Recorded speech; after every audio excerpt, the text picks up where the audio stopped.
ஹல்லேலூயா.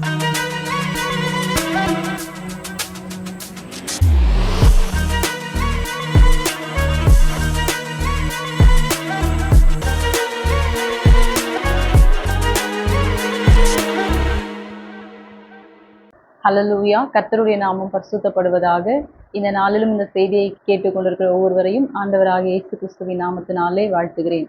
நாம் கண்களை மூடி ஆண்டவரை நோக்கி பார்ப்போம். காலமும் குறுகுதே, உலகமும் கலங்குதே, முடிவு நாள் நெருங்குதே, இயேசுவும் சமீபமே.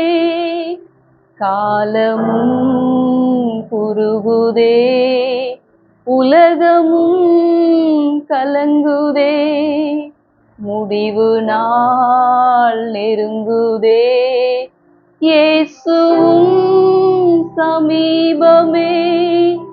மகிமையில் நம் இயேசுவை தரிசிக்கும் நாளல்லோ, நாளில் நாள் நல்ல நாள், பாக்கிய நாள், அந்த நாள் இன்ப நாள், பாக்கிய நாள், நாளில் நாள் நல்ல நாள், பாக்கிய நாள், அந்த நாள் இன்ப நாள், பாக்கிய நாள்.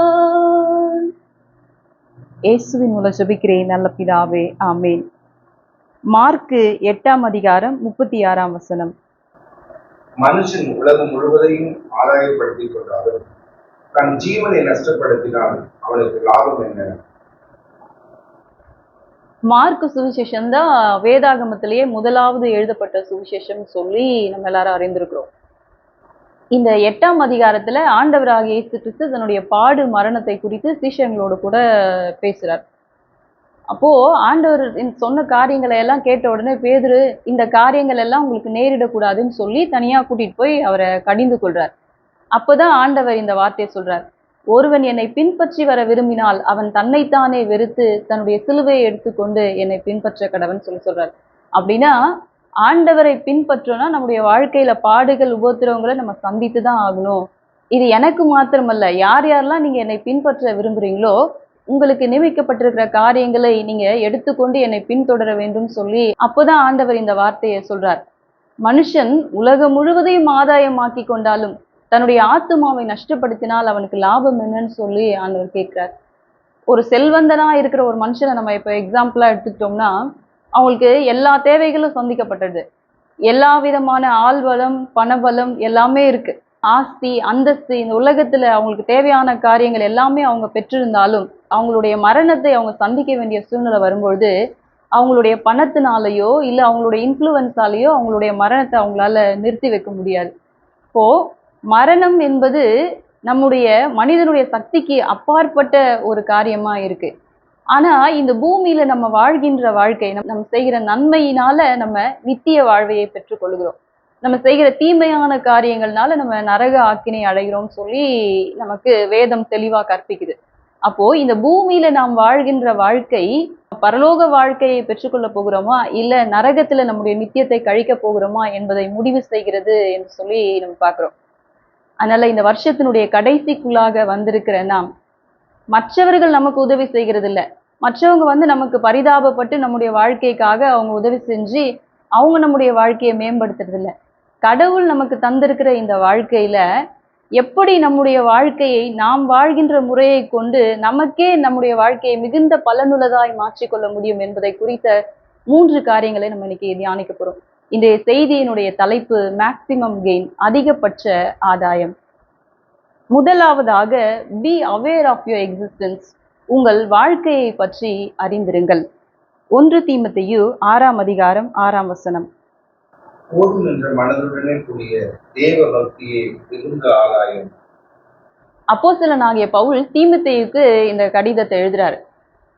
எது நமக்கு மிகுந்த ஆதாயம் தரும்னா இந்த பூமியில நம்முடைய மனது, போதும் சொல்லி நினைக்கிற ஒரு மனது, அதை தொடர்ந்துதான் எழுதுறாரு.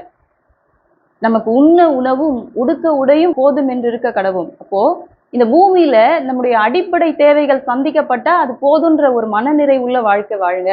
அதுதான் உங்களுக்கு மிகுந்த ஆதாயத்தை தரும் சொல்லி சொல்றாரு. ஏதோ வெறும் வார்த்தையில இல்ல. பவுல் அப்படிப்பட்ட வாழ்க்கை வாழ்ந்திருக்கிறாரு. இன்னைக்கு நம்ம சின்ன பிள்ளைங்கள்ல இருந்து வயதானவங்க வரைக்கும் ஏதாவது ஒரு காரியத்தை பார்த்தாங்கன்னா உடனே அதை தன்னுடைய வாழ்க்கையில அவங்க பெற்றுக்கொள்ளணும். அவங்க பார்க்குற பொருளை உடனே வாங்கிக்கணும். ஒரு மொபைல் ஃபோனா இருக்கலாம், இல்ல வீடு, வசதி, அக்கம் பக்கத்துல இருக்கவங்க என்னென்னலாம் அனுபவிக்கிறாங்களோ அதை தானும் அனுபவிக்கணும்னு நினைக்கிற ஒரு அவசர உலகத்துக்குள்ள நம்ம வந்திருக்கிறோம். ஆனா அப்போஸ்தலனாகிய பவுல் என்ன சொல்றாரு? அடிப்படை தேவைகள் சந்திக்கப்பட்டா போதுன்ற ஒரு மனநிறைவுள்ள வாழ்க்கையை நீங்க வாழுங்கன்னு சொல்லி சொல்றாரு. ஏன் இப்படி சொல்றாருன்னா, பவுல் இயேசு கிறிஸ்துவினுடைய உபதேசத்தை போதிச்சுட்டு இருந்தாரு. கிறிஸ்தவம் வந்து ஒரு மதமாக்கப்பட்டு பல நூற்றுக்கணக்கான வருஷங்களை தாண்டி நம்ம இன்னைக்கு வந்துட்டோம். இன்னைக்கு சபைகள் எல்லாம் நிறுவனங்கள் ஆக்கப்பட்டுருச்சு. ஒருவேளை சபையினுடைய பெயர்லயே வந்து எல்லா அந்த ஆஸ்திகளும் எல்லாம் சபையினுடைய பெயர்ல சேர்த்து வைக்கப்பட்டிருந்தாலும், அதை நடத்துறவங்க, தலைமையில இருக்கிறவங்க அதனுடைய காரியங்களை எல்லாம் தன்னுடைய வாழ்க்கையில அனுபவிக்கிறாங்க. இன்னைக்கும் கஷ்டப்படுற ஊழியக்காரங்கள் இருந்தாலும், இன்னைக்கு ஊழியக்காரங்கள்லாம் கஷ்டப்படாத ஒரு லைஃப் ஸ்டைல்ல அந்த மாதிரி ஒரு சூழ்நிலையில நம்ம இன்னைக்கு வந்துட்டோம். சபை மக்கள் எல்லாம் காணிக்கை செலுத்துறாங்க. அதன் மூலியமா அவங்களுடைய வாழ்க்கையை அவங்க பராமரிக்கப்படுறாங்க. அப்படி ஒரு சூழ்நிலைக்கு வந்துட்டோம். ஆனா அப்போஸ்தலனாகிய பவுல் போதித்த பொழுது சபைகள் இல்ல. இயேசு கிறிஸ்து அப்பதான் மரித்திருக்கிறாரு. இயேசு கிறிஸ்துவை விசுவாசிச்சவங்க எல்லாம் சிதறடிக்கப்பட்டிருக்காங்க. அப்படிப்பட்ட சூழ்நிலையில இவர் போதிக்கிறாரு. இயேசு கிறிஸ்து என்ன போதிச்சாரு? உனக்கு உண்டானவைகளை விற்று நீ தரித்திரருக்கு கொடுத்துட்டு நீ என்னை பின்பற்றி வான்னு சொல்லி சொன்னாரு. அப்போஸ்தலர்கள் எல்லாரும் அதை தான் பின்பற்றினாங்க. தனக்குரிய காரியங்கள் எல்லாம் விட்டுட்டு இயேசு கிறிஸ்துவை பின்பற்றினாங்க. பவுலும் அப்படிதான் வந்து தனக்குரிய மேன்மைகள் எல்லாத்தையும் விட்டுட்டு ஆண்டவரை பின்பற்றி வந்திருக்கிறாரு. அதனால அவரை பின்பற்றின தீமோத்தேயுவுக்கு இந்த வார்த்தையை அவர் சொல்றாரு. இயேசு கிறிஸ்து இதை தான் சொல்லி தந்தாரு, நான் அதை பின்பற்றேன், நீயும் உன்னுடைய வாழ்க்கையிலே இந்த உபதேசத்தை பின்பற்றுன்னு சொல்லி சொல்றாரு. போதும் என்கிற மனது தான் வந்து மிகுந்த ஆதாயத்தை தரும் சொல்லிட்டு பண ஆசையை குறித்து இந்த தீமோத்தேயுல எழுதுறாரு. போதுன்ற மனது யாருக்கு வராதுன்னா பண ஆசை உள்ளவர்களுக்கு. சிலர் அதை இச்சித்து தங்களை உருவ குத்தி கொள்ளுகிறார்கள்னு சொல்லி சொல்றாரு. விசுவாசமாகிய கப்பலை அவர்கள் சேதப்படுத்தினார்கள்னு சொல்லி சொல்றாரு. கப்பல்ல ஒரு ஓட்டை விழுந்துருச்சுன்னா அதுல கடல்ல இருக்கிற தேவையில்லாத காரியங்கள் எல்லாம் மற்றதெல்லாம் அந்த கப்பலுக்குள்ள பிரவேசிச்சு கொஞ்ச நேரத்துல அந்த கப்பல் மூழ்கி போயிடும். விசுவாசத்தினை கொண்டுதான் நம்ம இன்னைக்கு இயேசு கிறிஸ்துவை நோக்கி நம்முடைய வாழ்க்கையை நடத்துறோம். இந்த பண ஆசையினால உங்களுடைய விசுவாசத்தை நீங்க சேதப்படுத்துறீங்க. அது உங்களுக்கு தெரிய போறதே இல்லை. ஆனா உங்களுக்கு தேவையில்லாத உலகத்தினுடைய காரியங்கள்லாம் உங்களுக்குள்ள வரும்பொழுது கடைசியில உங்களுடைய விசுவாசம் சேதப்பட்டதுனால நீங்க நித்திய வாழ்க்கை சுதந்திரித்துக் கொள்ளுகிற அந்த ஸ்லாக்கியத்தை இழந்துடுவீங்க. அதனால நீ விசுவாசமும் நல்மனசாட்சியும் உடையவனாயிருன்னு சொல்லி சொல்றாரு. இததான் ஆண்டவராகிய இயேசு கிறிஸ்து சொன்னதை லூக்கா 12ஆம் அதிகாரத்துல வாசிக்கிறோம். ஆண்டவர் ஒரு உவமையை சொல்றார். ஒரு ஐஸ்வர்யவான் இருக்கிறான். அவன் வந்து அவனுடைய நிலத்துல விதை விதைத்த உடனே அந்த வருஷத்துல மிகுந்த பலன் கிடைச்சிருச்சு. அதனால இப்ப இவனுக்கு ஒரு விசித்திரமான கவலை. இவ்வளோ விளைஞ்சிருச்சு நம்முடைய நிலத்துல, என்ன செய்யறது, எங்க சேர்த்து வைக்கிறது? அதனால என்னுடைய களஞ்சியத்தை இடித்து நான் பெரிதாக கட்டி என்னுடைய களஞ்சியத்துல இந்த வருஷத்துல விளைந்த விளைச்சலை எல்லாம் நான் சேர்த்து வச்சுக்குவேன். அப்போ நான் என் ஆத்துமாவை நோக்கி, ஆத்துமாவே நான் உனக்கு அநேக வருஷங்களுக்காக சேர்த்து வச்சுட்டேன், நீ புசித்து குடித்து இளைப்பாருன்னு சொல்லி நான் சொல்லுவேன்னு சொல்லி அவன் நினைக்கிறான்.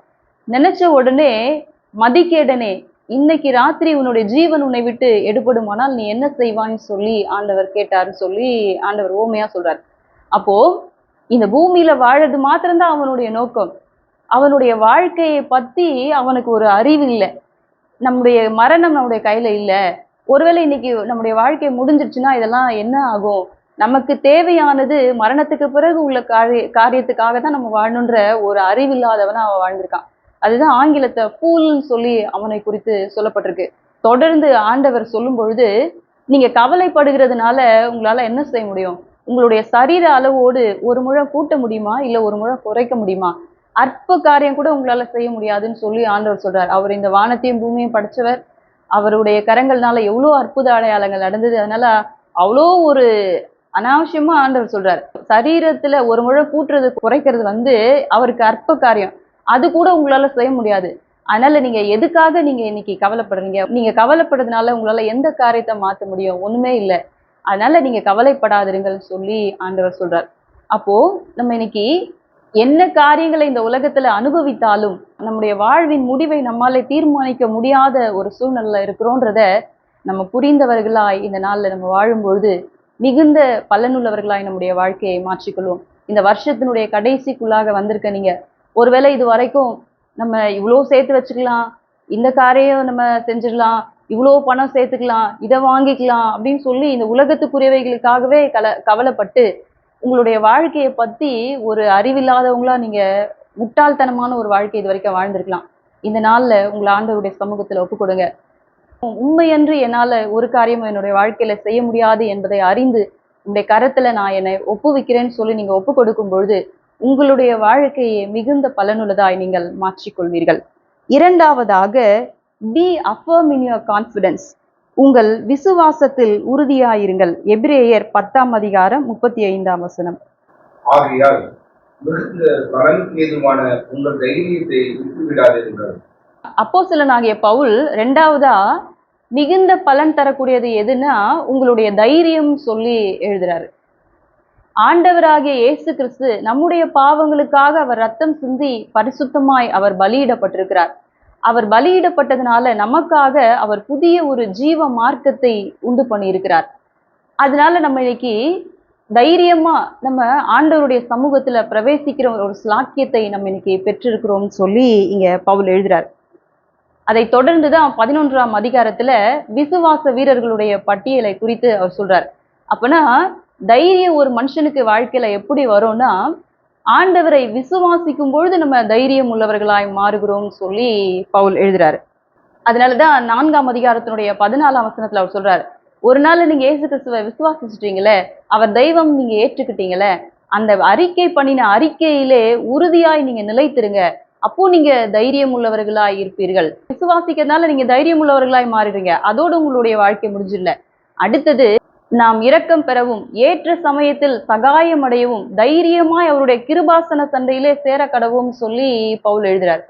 பழைய ஏற்பாட்டு நாட்கள்ல மகா பரிசுத்த ஸ்தலத்துல கிருபாசனம் இருந்தது.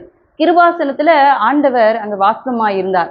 இன்றைக்கு இயேசு கிறிஸ்துவுக்கு பிறகு அந்த திரை, மகா பரிசுத்த ஸ்தலத்துக்கும் பிரகாரத்துக்கும் இருந்த திரை நீக்கப்பட்டுச்சு. நாம் நேரடியா இன்னைக்கு பிதாவின் இடத்துல பிரவேசிக்கிற ஸ்லாக்கியத்தை இயேசு கிறிஸ்து உண்டு பண்ணியிருக்கிறார். அதனால நீங்க இயேசு கிறிஸ்து என்னுடைய பாவங்களை மன்னித்தார்னு நினைக்கிற நீங்க தைரியமாய் கிருபாசன தண்டையிலே பிதாவின் இடத்திலே நீங்கள் கிறிஸ்துவின் மூலமாக நீங்கள் சேர வேண்டும் சொல்லி சொல்றார்.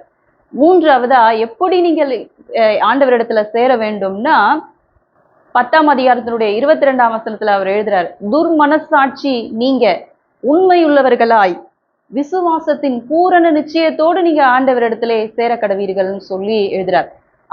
அதை தொடர்ந்துதான் அந்த 10ஆம் அதிகாரத்தினுடைய கடைசி வசனத்துல எழுதுறார், விசுவாசத்தினாலே நீதிமான் பிழைப்பான், பின்வாங்கி போவானால் அவனிடத்துல என்னுடைய ஆத்மா பிரியமாயிராதுன்னு சொல்லி எழுதுறார். அப்போ ஒரு மனுஷனுடைய வாழ்க்கையில எப்போ தைரியம் வருது? அவங்க ஆண்டவரை விசுவாசிப்பதன் மூலமாக. ஒரு தப்பு பண்ணிட்டாங்கன்னா அவங்களுக்குள்ளே தானா ஒரு பயம் வந்துருது இல்லையா? அதனாலதான் இங்க பவுல் சொல்றாரு, அந்த பயம் உங்களுக்கு இன்னைக்கு தேவையில்லை. ஏன்னா இயேசு கிறிஸ்து உங்களுக்காக, உங்களுடைய தப்பிதங்களுக்காக அவர் பலி செலுத்தப்பட்டிருக்கிறார். அவர் உங்களுக்கான ஒரு மார்க்கத்தை ஏற்படுத்தியிருக்கிறார். நீங்க விசுவாசம் உள்ளவர்களாய் அவர் ஏற்படுத்தின ஜீவ மார்க்கத்திலே பிரவேசிக்கும் பொழுது நீங்க தைரியம் உள்ளவர்களாய் மாறுவீர்கள்னு சொல்லி சொல்றார். அதனாலதான் பயப்படாதேன்ற வார்த்தை மாத்திரம் வேதத்துல 365 முறை பயன்படுத்தப்பட்டிருக்கு. வருஷம் முழுதுக்கும் கணக்கு மாதிரி நம்ம எடுத்துக்கலாம். இப்போ ஆண்டவர் ஒவ்வொரு நாளும் நம்மை பார்த்து பயப்படாதேன்னு சொல்லி ஆண்டவர் சொல்றார். அதற்கு நம்ம எப்படிப்பட்ட ஒரு வாழ்க்கை வாழணும்ன்றதும் ஆண்டவர் நமக்கு போதிக்கிறார். அதான் நம்ம மோசேயினுடைய வாழ்க்கையில பாக்குறோம். மோசேயை குறித்து சொல்லும் பொழுது, மோசே விசுவாசத்தினாலே அவன் பார்வோனுடைய குமாரத்தின் மகன் என்று சொல்லப்படுவதை வெறுத்தான் சொல்லி சொல்லப்பட்டிருக்கு. அப்போ முதலாவது மோசேக்குள்ள காணப்பட்ட ஒரு குணம் என்னன்னா, அவர் ஆண்டவரை விசுவாசித்த ஒரு மனுஷன். இரண்டாவதா, அவர் ராஜாவின் கோபத்துக்கு அவர் பயப்படாமல் ஆண்டவர் தந்த நியமங்களை ஆசரித்தார்னு சொல்லி சொல்லப்படுது. எகிப்து ஒரு சர்வாதிகாரம் மிக்க ஒரு நாடு. அதுல அந்த எகிப்துல போய் இவர் 10 வாதைகளை நிகழ்த்துறாரு. அந்த எகிப்து தேசமே அழிக்கப்படுது. அந்த பார்வோன் நினைச்சிருந்தான்னா மோசைய கொன்று போட்டிருந்திருக்கலாம். அவனுக்கு அவ்வளோ சர்வாதிகாரம் இருக்கு. அவங்க நாட்டுக்குள்ளேயே போய் அவங்களுக்கு எதிராக மோசே வாதைகளை நிகழ்த்துறார். ஆனா ஆண்டவர் மோசேயோடு கூட இருந்ததுனால அவ்வளோ தைரியமா அவர் அந்த எகிப்துக்குள்ள பிரவேசிச்சு ஆண்டவர் சொன்ன காரியங்களை நிறைவேற்றினார் சொல்லி பார்க்கிறோம். அதனாலதான் ஆண்டவர் மோசேயை குறித்து சொல்லும்பொழுது, மோசே என் வீட்டிலே எங்கும் உண்மையுள்ளவன் சொல்லி சொல்றார். இப்போ விசுவாசத்தோடு தைரியமாய் ஆண்டவருடைய சமூகத்திலே நல் மனசாட்சியோடு பிரவேசித்த ஒரு மனுஷனை பார்த்து ஆண்டவர் என் வீட்டில எங்கும் உண்மையுள்ளவன் சொன்னதை நம்ம பார்க்கிறோம். இந்த வருஷத்தின் கடைசிக்குள்ளாக வந்திருக்கிற நீங்க ஒருவேளை உங்களுடைய வாழ்க்கையில நீங்க நடந்த காரியங்களால நீங்கள் பயந்து பயந்து ஒரு வாழ்க்கை இது வரைக்கும் நீங்க வாழ்ந்திருக்கலாம். ஆண்டவராகிய இயேசு கிறிஸ்து எல்லா மனிதனுடைய பாவங்களுக்காக அவர் சிலுவையிலே தன்னுடைய ரத்தத்தை சிந்தினார். இன்றைக்கு நீங்க இயேசு கிறிஸ்துவை விசுவாசிக்கும் பொழுது, என்னுடைய பாவத்துக்காக நீர் மரித்தீர் என்பதை நான் விசுவாசிக்கிறேன், விசுவாசித்து தைரியமாய் நீங்க அவருடைய சன்னிதானத்துல நீங்க பிரவேசிக்கும் பொழுது, சுத்த மனசாட்சியோடு உண்மையுள்ளவர்களா என்னென்ன காரியங்கள் எதிர்பார்க்கிறாரோ அவைகளோடு இன்னைக்கு நீங்க அவருடைய சன்னிதானத்திலே பிரவேசிக்கும் பொழுது உங்களுடைய வாழ்க்கையை மிகுந்த பலனுள்ளதாய் நீங்கள் மாற்றிக்கொள்ளும்படியாய் ஆண்டவர் உங்களுக்கு அருள் செய்வார். மூன்றாவதாக, பி அடர்ன்ட் இன் யுவர் பிரேயர்ஸ், உங்கள் வேண்டுதல்களில் ஊக்கமாயிருங்கள். யாக்கோபு 5:16. நீங்கள் சுத்தமடையும்படிக்கு உங்கள் குற்றங்களை ஒருவருக்கொருவர் அறிக்கையிட்டு ஒருவருக்காக ஒருவர் ஜெபம் பண்ணுங்கள். நீதிமான் செய்யும் ஊக்கமான வேண்டுதல் மிகவும் பலமுள்ளதாக இருக்கிறது. இப்போ மூன்றாவதா, நம்முடைய வாழ்க்கையில நாம் செய்கிற ஜபம் தான் மிகுந்த பலனுள்ளதா இருக்கிறதுன்னு சொல்லி யாக்கோபு சொல்றதை நம்ம பார்க்கிறோம். நீதிமான் செய்யும் ஊக்கமான ஜபம் சொல்லி சொல்றாரு. அப்போதான் யாக்கோபு எலியாவை குறித்து சொல்றாரு. எலியா நம்மை போல அவர் ஒரு பாடுள்ள மனுஷனா இருந்தார். ஆனாலும் அவர் கருத்தாய் ஜபித்ததுனால தன்னுடைய ஜபத்துக்கு அவர் பலனை பெற்று கொண்டார்னு சொல்லி எழுதுறார். எலியாவை குறித்து 1 ராஜாக்கள் 17 நம்ம வாசிக்கிறோம். எலியாவினுடைய நாட்கள்ல ஆகாப் இஸ்ரவேல்ல ராஜாவா இருக்கார். ஆண்டவர் தேசத்துல மழை வராதுன்னு சொல்லி சொல்றாரு. எலியா அதை சொல்லிட்டாரு. அப்போ யாருக்கும் தெரியல. ஆனா நாளாக எலியாவினுடைய வார்த்தையின்படியே மழை வரல, தேசத்துல ஒரு பஞ்சம் வந்துருச்சு. அதனால இப்ப எல்லாரும் எலியாவை தேடுறாங்க. ஆண்டவர் எலியாவை சாரிபாத் என்னும் விதவையினுடைய வீட்டுக்கு கொண்டு போய் ஆண்டவர் எலியாவை போஷிக்கிறார். இப்போ ஆண்டவர் திரும்பவுமாக எலியாவினிடத்துல பேசுறாரு. நீ போ, நான் தேசத்துக்கு மழையை கட்டளையிடுவேன்னு சொல்லி சொல்றாரு. எலியா இப்போ ஆகாப் ராஜா கிட்ட சொல்றாரு. ராஜா கூடியிருக்கிறாரு, 450 பாகால் தீர்க்கதரிசிகள் எல்லாரும் கூடியிருக்காங்க. அப்போ எலியா ஒரு ஜெபத்தை செய்யறாரு. ஆபிரகாம், ஈசாக்கு, யாக்கோபின் தேவனே, நான் உம்முடைய ஊழியக்காரன் என்றும் இதுவரைக்கும் நீர் சொன்ன வார்த்தையின்படியே நான் செய்தேன் என்றும் இந்த நாள்ல நீங்க விளங்க பண்ணுங்க. என்னை கேட்டருளும் சொல்லி 2 விசையா ஜெபிக்கிறார். உடனே ஆண்டவர் சொன்ன வார்த்தையின்படியே வானத்திலிருந்து ஒரு அக்கினி இறங்கி அந்த பலிபீடத்தை பட்சித்து போட்டதுன்னு சொல்லி சொல்லப்படுது. அதுக்கு பிறகு எலியாவினுடைய வார்த்தையின்படியே தேசத்துல ஆண்டவர் மழையை கட்டளையிடுறார். 19ஆம் அதிகாரத்துல வாசிக்கிறோம், அவர் ஏசபேலுக்கு பயந்து வனாந்திரத்துக்கு ஓடினார்னு சொல்லி சொல்லப்பட்டிருக்கு. அப்போ ஒரு பயப்படுகிற சுவாபம் உள்ள மனுஷன்தான் எலியா. ஆனாலும் தைரியமா ஒரு தனி மனிதனாக ராஜாவுக்கு முன்னதாக எதிர்த்து நின்று இருக்கிறார். எப்படி அப்படி ஒரு தைரியம் அவருக்கு வந்திருக்கோம்னா, ஆண்டவர் சொன்ன வார்த்தையை விசுவாசிச்சு அவர் வந்திருக்கிறார். மழை வரும்னு ஆண்டவர் சொல்லிட்டாரு. ஒருவேளை எலியா சொன்னப்போ மழை வராது இருந்ததுன்னா அந்த ராஜா அத்தனை பேரும் சேர்ந்து எலியாவை கொன்று ஒன்று இல்லாத ஆக்கியிருப்பாங்க, 450 தீர்க்கதரிசிகள். ஆனா அப்போ எலியா எவ்வளவு ஜெபம் பண்ணியிருப்பாரு. ஆண்டவரே, நீங்க சொன்ன வார்த்தையை நான் சொல்றேன், எப்படியாவது கட்டாயம் அது நிச்சயமா நிறைவேறணும்னு சொல்லி அவ்வளோ கருத்தா அவரு ஆண்டவரிடத்துல ஜெபிச்சிருக்கிறார்.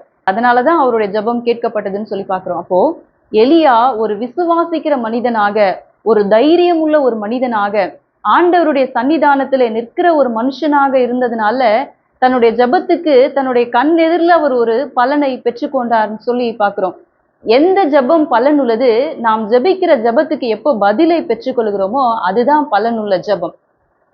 ஏன் நம்முடைய வாழ்க்கையில நம்ம ஜெபங்களுக்கு நமக்கு பதில் கிடைக்கல? யாக்கோபு 4ஆம் அதிகாரத்துல எழுதுறார், நீங்க உங்களுடைய சுய இச்சைகளை நிறைவேற்ற வேண்டும் என்று தகாத விதமாய் நீங்கள் விண்ணப்பம் பண்ணுகிறதுனால பதில் பெற்றுக்கொள்ளாமல் இருக்கிறீர்கள்னு சொல்லி சொல்றார்.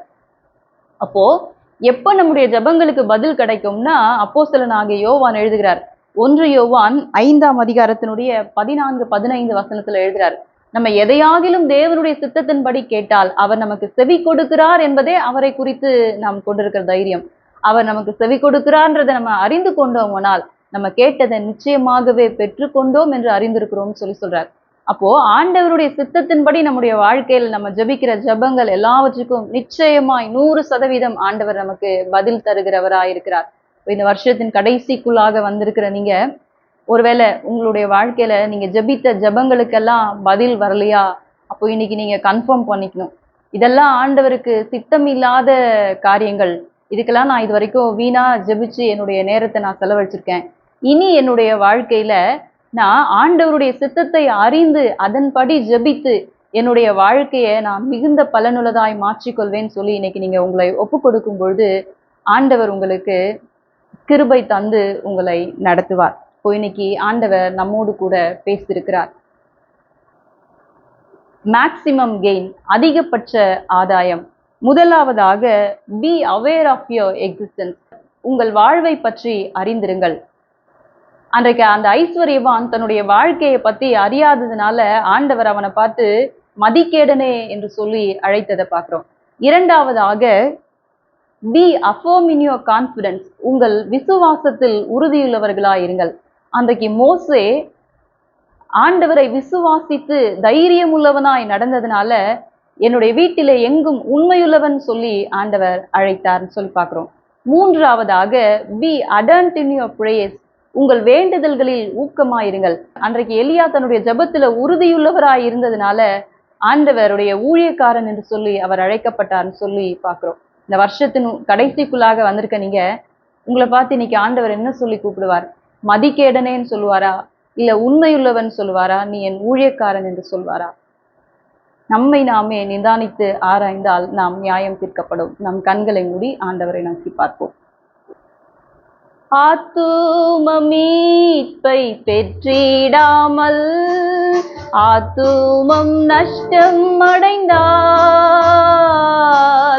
ஆத்தும மீட்பை பெற்றிடாமல் ஆத்துமம் நஷ்டம் அடைந்தால், லோக முழுவதும் ஆதாயமாக்கியும் லாபம் ஒன்றும் இல்லையே.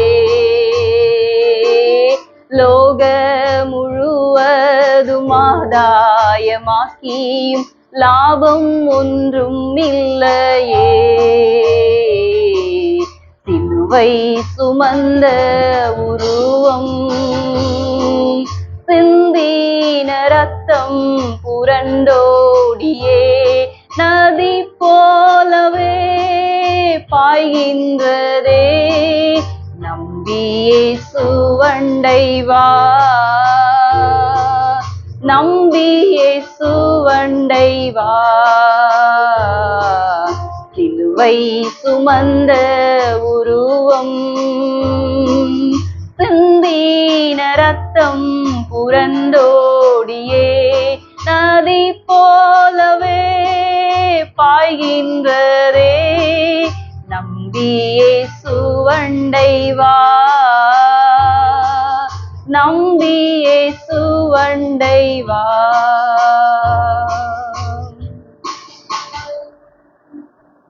பரிசுத்த பிதாவே, உடைய திருக்குமாரனாகிய இயேசு கிறிஸ்துவின் நாமத்தினாலே மீண்டுமாய் உடைய சமூகத்துக்கு வருகிறோம். இம்மட்டுமாய் உடைய வார்த்தையின் மூலமாக நீர் எங்களோடு கூட பேசினதற்காக உமக்கு நன்றி செலுத்துகிறோம். அப்பா, இப்போதும் இந்த செய்தியை கேட்டுக்கொண்டிருக்கிற ஒவ்வொருவரையும் உடைய கரத்தில் ஒப்புக் கொடுக்கிறேன். இதுவரைக்கும் அந்த ஐஸ்வர்யவானை போல ஒரு முட்டாள்தனமான புரிதல் இல்லாத ஒரு வாழ்க்கை வாழ்ந்திருந்திருப்பார்கள். ஆனால் இந்த நாள்ல என் தகப்பனீர் ஒவ்வொருவரோடு கூட இடைப்படுங்க. தான் வாழ்கிற வாழ்க்கையை தனக்கே அதிக பலனுள்ளதாய் மாற்றிக்கொள்ளும்படியான கிருபையை இந்த நாள்ல என் தகப்ப நீங்க ஒவ்வொருவருக்கும் கட்டளையிடுங்க. பண ஆசையிலிருந்து, இந்த உலகத்துக்குரிய காரியங்கள்ல இருந்து விடுவீங்க. மோசையை போல உம்மை இன்னும் விசுவாசிக்கிறவர்களாய், தைரியம் உள்ளவர்களாய், உம்முடைய சன்னிதானத்துல எங்கும் உண்மையுள்ளவர்களாய் வாழும்படியாய் இந்த நாள்ல ஒவ்வொருக்கும் கிருபை செய்யுங்க. எலியாவை போல உம்முடைய சுத்தத்தின்படி ஜெபிக்கிறவர்களாய், அவர்களுடைய ஜெபங்களுக்கு தங்கள் கண்கள் காண்கின்ற இந்த நாட்களிலேயே பதிலை பெற்றுக்கொள்ளும்படியாய் கிருபை செய்யுங்க.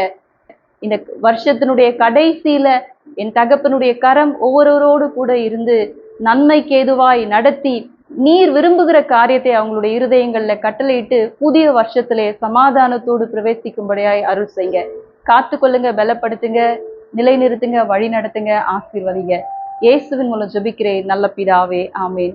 God bless you and God be with you. ஆண்டவர் தாமே உங்கள் ஒவ்வொருவரையும் ஆசீர்வதிப்பாராக.